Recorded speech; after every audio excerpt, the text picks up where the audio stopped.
All right, well, I'm definitely excited to be here.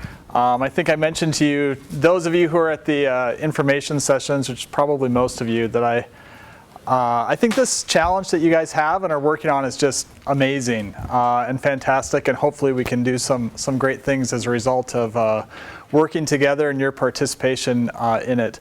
To give you just a little bit of background, and I can't remember how much I mentioned before during that information session, but I did a few years back graduate school at the University of Michigan, and then I went out to Boston for a couple years, and then I came back. When I was in grad school, I actually worked on commercializing a drug delivery technology for like drug patches, things like that. And then I actually went out to Boston. I did some work in intellectual property, and then went to a startup for a while doing some more drug delivery kinds of things, and then came back here to the University of Michigan. At the Center for Entrepreneurship, we get to be involved in all sorts of different entrepreneurial pursuits. And frankly, you know, few, if any, are, I think, as meaningful as some of the things that you guys are working on here. I had the chance to look through a lot of your initial applications and see some of the ideas you guys have started to generate, and I think it's just fantastic. A few things I just wanted to make you aware of before we get going. I think we mentioned before, but these Jumpstart grants, if you want to apply, it could be a great way to get some money to get your ideas going and try to validate and prototype and things like that. The next deadline is actually this Sunday. And the application is not too terribly burdensome, fortunately. So in this, what we really want you to think about is actually some of the things that we're going to be doing here. And by the way, if you missed the November 3rd one, the next one is in February. We want you to think about ways that you can test and validate your business concept and try to show and figure out whether or not you have some scalable business model, and if not, how can you adjust it. And so we give money for things like prototyping, particularly if you have some emphasis on prototyping, and then what can I learn when I go out and talk to customers, and how can I take this prototype and adjust it. Things like travel grants. So if you have an interest in doing work in some other country, or even here in the United States, and let's say you're very interested in some aspect of a problem that, say, big cities have, like Detroit or Chicago or something like that, and you need money to travel there, we can help you with things like that. And then the other category that we give funds for is legal services. So if you need help forming say an LLC or a not-for-profit organization, or if you have some type of intellectual property and you want money for that, we can help you with things like that as well. Just real quick, the other one to let you know of, you've probably heard or seen the 1,000 pitches signs and people around. So that's just another opportunity if you want to pitch your idea. I believe social entrepreneurship is one of the categories. I think they have 9 or 10 categories. And so I believe the winners in each category is $1,000. So again, kind of a fun opportunity there. Actually, there is one more. I forgot about this. This one's in December, or sorry, the deadline for applying for this is in December, the first week of December. So this is a trip that the Center for Entrepreneurship sponsors to go to the Bay Area to meet some of the companies and alumni that are out there, particularly from the University of Michigan. And again, it's a great opportunity in some ways to network, but actually when I've been on it, the way it impacted me even more than kind of just meeting people was to see the way some of these companies function. Seeing companies that weren't there a year or 2 or 3 and now are, you know, on the map and doing really cool and neat things. So again, just something to be aware of. That deadline, like I said, is coming up in December. All right, so to give you an overview of what we're going to do through these workshops, we're going to look at initially, you know, starting fairly broad and trying to help us understand better the problems that you guys would like to solve. From there, we're going to start looking at who our customers might be and try to differentiate between customers and users and who's affected by our problem versus who has the ability to help us solve our problem and who's willing to pay and how can we fix these things. From there, we'll go on to talk about different ways our solutions can potentially meet our customer needs. And after that, we'll also get into things like how we form a strong team. As Ann mentioned, in between there's also a session on legal issues and things like that. So really what we want to focus on is how we can make our business sustainable, which I know is kind of sometimes interesting and not always the easiest answer to come to for more reasons than one. I think, first of all, in the social kind of public health and social good worlds that we try to live in, sometimes it can be a little bit concerning, I think, for people when we say words like entrepreneurship or business. How many of you feel like business might have the potential to, I don't know, maybe even taint your idea or get in the way of doing good? It's all right if you feel that way, right? But how many of you then also feel like maybe it's necessary? All right, good. All right, maybe we're somewhere in between where it's maybe a necessary evil, right? So for those of you who believe that maybe this is a necessary thing that we have to do or should do, give me some reasons why. Why is this an interesting approach to you as opposed to starting an organization that say gets donors or a branch of, say, some government program? How come it's interesting? Go ahead. Too many public health interventions stop functioning because they run out of grant funding. Okay, so you don't want to just rely on grants. All right. What else? What do you think? Go ahead. If you align it with the real market need, then it'll sustain itself and there will always be customers for it. Yeah, so in some ways it almost kind of validates that we're solving a real problem if we can somehow make it sustainable from a business perspective, right? Anyone else have thoughts? If you make people pay for things, they're going to be more invested in them. So you have more of a chance of an impact. Okay. Yeah, increase our chances for an impact because if people pay, it seems like they have something in it, right? And in fact, I think that's right, that when people are willing to pay for something, it means that the money that they have in their pocket is in some ways less valuable than the solution you have to offer, right? Which is why they're willing to make that exchange with you. They're trading the money that they have for something that they believe is more valuable. And that can, of course, lead to, I think, long-term sustainable solutions. That's not, of course, to say that there isn't a place for government agencies or other kind of not-for-profit organizations or organizations that accept donations and things like that. It's just to say that there is a need that we can solve, and hopefully by taking this approach, even if say you want to be a not-for-profit organization, there are plenty of not-for-profits that can actually generate revenue and do so in a way that they're not necessarily profiting, right? But they can become a sustainable organization. A very simple example that doesn't particularly involve public health. I was talking to an organization recently that they sponsor a charity concert every single year. And as part of that charity concert, they sell tickets. And they generate enough sales from their tickets to be able to do things like pay really top-notch artists. But along the way, they're able to take the excess money that would be profits in other places and do things like start scholarships or do other public good, right? So they're able to find a way to generate revenue to create this sustainable business in a way that allows them to extend the good that they're capable of doing through their organization. Hopefully, as we work together over these next couple weeks and months, we can find ways for you to be able to do similar things, particularly in the public health world. So today, what we'd like to focus on primarily is being able to take these big picture problems that a lot of us are dealing with and see if we can try to refine them in some way to make it applicable to some aspect of that problem that we can solve. How does that problem affect certain people? What is that particular problem for them? So how can we take problems like infant mortality issues? Who does that affect and how does it affect them specifically?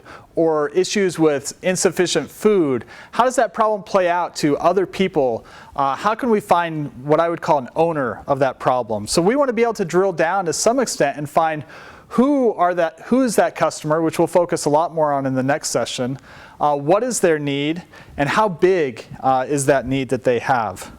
At the end of the day, we want to start being able to develop what we might call a testable guess or a hypothesis or whatever term you want to use that's able to identify this customer, their need, how big it is, and really why it even matters. So a lot of times when we start to develop these new ideas and new business concepts, I deal with a lot of students who come in with ideas for some business.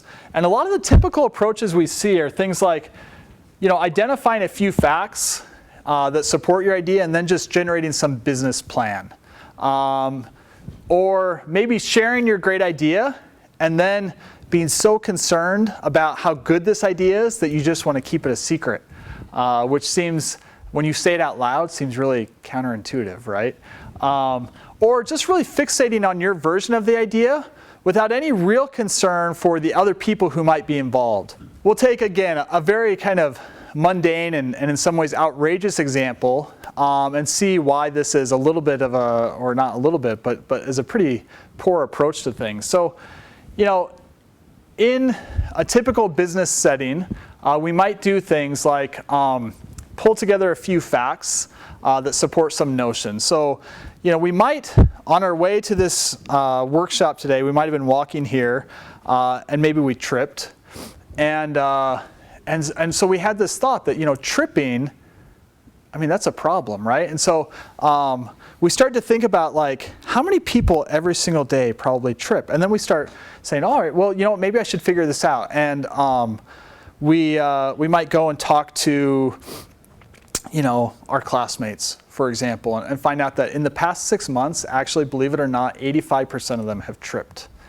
But we start looking at the trends in the world, right? And supporting our notion with facts. And we say, you know what? Actually, of all of these college students, 78% of them have a smartphone, and 100% of them wear shoes. So clearly, the solution to the tripping problem would be to make an app that communicates with my shoes to help people so they don't trip anymore, right? And then we could generate a whole marketing plan and talk about, of course, we could generate revenue through this because people are definitely willing to pay to not trip anymore because it's embarrassing, right? And you can see, of course, this is kind of an outrageous example, but when we focus so much on just our idea, or when we focus so much on just facts in general, now the facts I gave you were made up, but just suppose for a second that those are true facts, that 80-some% of us trip every few months, that we all have cell phones or smartphones and that we all wear shoes, right? Facts. But if we connect them in kind of the wrong way and then just say, here's our marching orders to develop some new app or to develop some new program, you can see from this, silly, outrageous example that it's easy to be misled. And so what I'd like to do together as we work is to try to avoid that kind of situation and as quickly as possible, try to figure out how we identify real problems that people are really wanting to solve. So the other problem we see a lot of is what we call the hammer and nail problem. When we come up with some great idea, a lot of times we become so focused on how good of an idea that is that we kind of use it like a hammer. And you know the saying, right? When you're holding a hammer, everything looks like a nail, right? And this is actually really one of the most common problems we see. Again, when we have a solution, or what we believe is a solution, we want to be able to find the real problems. And so a lot of times it's totally okay if we come up with some great idea. But once we have that idea, what I'd like us to do is step back a second and try to figure out what is the real problem here, so that we don't go around taking our hammer and hitting screws or hitting tables or hitting whatever that's not actually a nail. So we're going to try to shift from this product focus or idea focus to being able to move over to more of what we would call a customer focus or a beneficiary focus. Ultimately, what we want to be able to do is find what we'll call throughout this product market fit. So by that, we simply mean we come up with some value proposition that meets the needs of some certain customer segment. So specifically, our customers are going to have some type of pains or needs or problems, right? They have certain things that they need done in their lives, which we might call customer jobs. Then we also have an opportunity to provide them with gains. And what we want to do is be able to make a match between all of these things. So we come up with gains to meet their pains. So we have pain relievers. And we do that through various products and services. So when we say customer segment, again, as we'll focus on a little bit more next section, we're going to focus a lot on not just kind of who is what we would think of the typical person affected by a problem, but who else is affected by this problem in a way that we can provide a specific gain for them that creates value for them in their individual situation. So this might not just be, for example, an infant mortality. It might not just be mothers, but it could be schools, or it could be governments, or it could be fathers, or it might be all sorts of different players in this realm. We're not going to spend much time on this at all, but I just wanted to kind of show you this. Have any of you seen the business model canvas before? Okay, so one or two of us. This really is just a way for you, kind of a framework for you to think about things. At the core, and most of what we're going to focus on during our workshops, at the core of any business is a value proposition and customers. It sounds silly to say this out loud, but most businesses don't fail because their products don't work, or because their technologies fail, or their app wasn't developed right. Businesses fail, or ventures fail, or our ideas fail at the end of the day because they don't have customers, or they don't have enough customers. And so at the core of any sustainable business concept is going to be a value proposition for specific customers. And so once we have that value proposition, once we can identify customers, then we can look at other elements of what makes a business work. So things like key activities and things that you do. What are the costs? How is it that you generate revenue? How is it that you get new customers? What are the various channels and partners that you need? Those kinds of things kind of fall out from the concept once you really validate, again, that you have a real need to solve, and you have real customers for that need. So again, these are just some of the questions we might answer as we go through, which we won't spend a whole lot of time focusing on now. So the way we're going to propose to do this is by challenging you to come up with ideas, come up with guesses on these various topics, on these various issues, and then go out and validate them. And not just validate them in the way that I illustrated to you before of finding various facts that might support your preconceived notion for a great idea, but really to go out and talk to as many people as possible, and then make adjustments once you learn from them. And so today what we're going to try to do, kind of the end goal of today, is to be able to identify that specific approach, what you could do right after you walk out of this workshop. Who are people you can talk to? What is it that you can learn from them in order to better understand your problem? And so again, we want to be able to develop a sustainable business model. We want to be able to validate that our problem is actually a real problem that needs solved in a real way for real people. Initially, the first step to that, I think, is to articulate our problem. A lot of times we think, we kind of can say it or believe that we have some understanding of the problem, but it really helps, I've found, to be able to write it down, articulate it in a real way. So, and by articulate, I think what we'd like to do is be able to identify first, what is kind of the general public health problem that we'd like to address? I think most of you, I think there's a few people who aren't on teams yet, but most of you have teams that have at least a problem area that you're interested in. So I think we can all start there. Then we can look at answer these questions of who is suffering, or if they're not really suffering, like who is affected, right? And then how are these people affected? What we can do, and what we will do during this session, is rank the pains they feel, rank them by intensity, and rank them by frequency. So if I had done this with my tripping problem, before I spent thousands of dollars creating this new app and sensor and everything, right? If I would have ranked the tripping problem in terms of intensity and frequency, I would have found it's not a very intense problem and not too particularly frequent either. The next question then is, do these people have other needs that might be related to this problem? So for those of us who are interested maybe in something in the developing world, maybe one of the other needs that there might be related to our problem is, access to clean water. That might be a related problem, right? That somehow our solution might actually be deeply or somehow connected to access to clean water. Or maybe if we're interested in healthy eating, maybe it's these people, maybe there's a knowledge barrier, or maybe there's some other need, right, that these people have. Or maybe if we're interested in helping college students do something, whatever it may be, they might have a need, a particular need for communication and social interactions, right? That may somehow be related to this problem. And so we'd like to think about that. Finally, the last two things are, what's the cause? And then how big is this problem? How many people are affected? Who pays for the effects? Is there a dollar amount associated with it? And so on.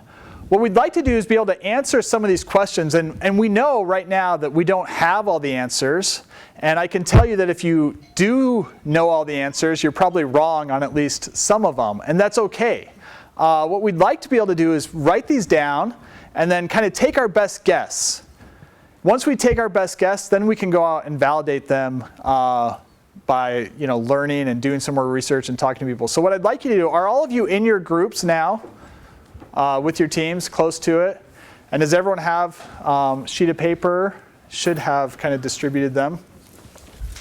All right, what I'd like you to do is take the next, we'll probably take 10 minutes or so, and have you actually go through and answer these questions as best as you can. One of the patterns that I've noticed as I've been talking to the different groups is when I ask you that first question, what is the public health problem I'm trying to address?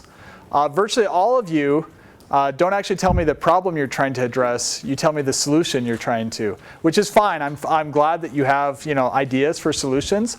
But I'd like you to just, at least for today, step back from your solutions a little bit and specifically talk about that problem. Does that make sense? So when I say, what's the public health problem that you're trying to address, you could say things like, we're trying to infant mortality is a big problem in developing countries, for example. And in general, that's the problem area that we're trying to address.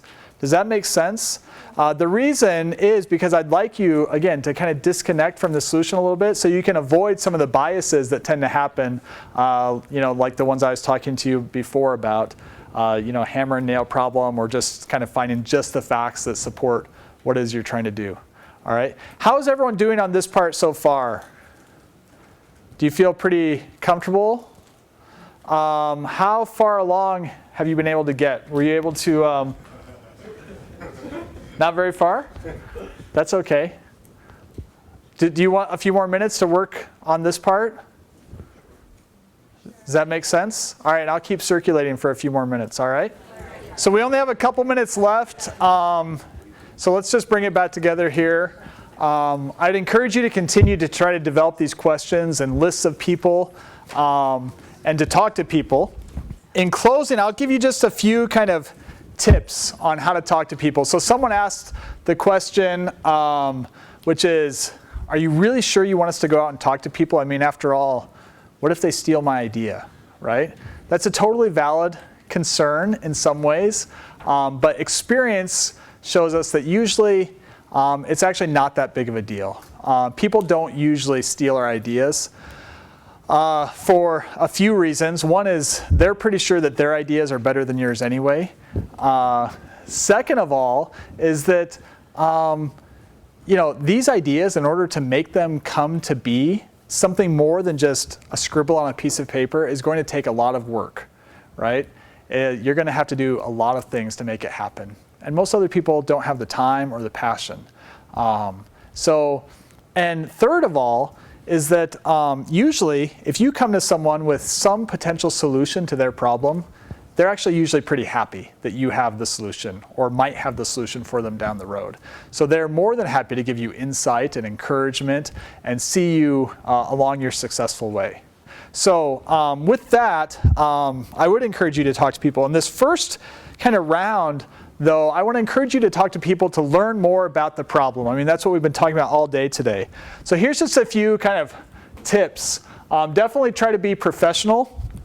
When you try to talk to these people, reach out to them. One thing that you'll find is that a lot of people are willing to talk to you. Don't be afraid, for example, to even let them know, hey, I'm a student at the University of Michigan.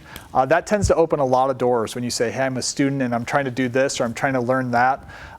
You'd be amazed at how many people at very high levels will reply to an email or be happy to talk to you by phone or be willing to meet up with you when you have that approach. Talk to as much as possible, one person at a time.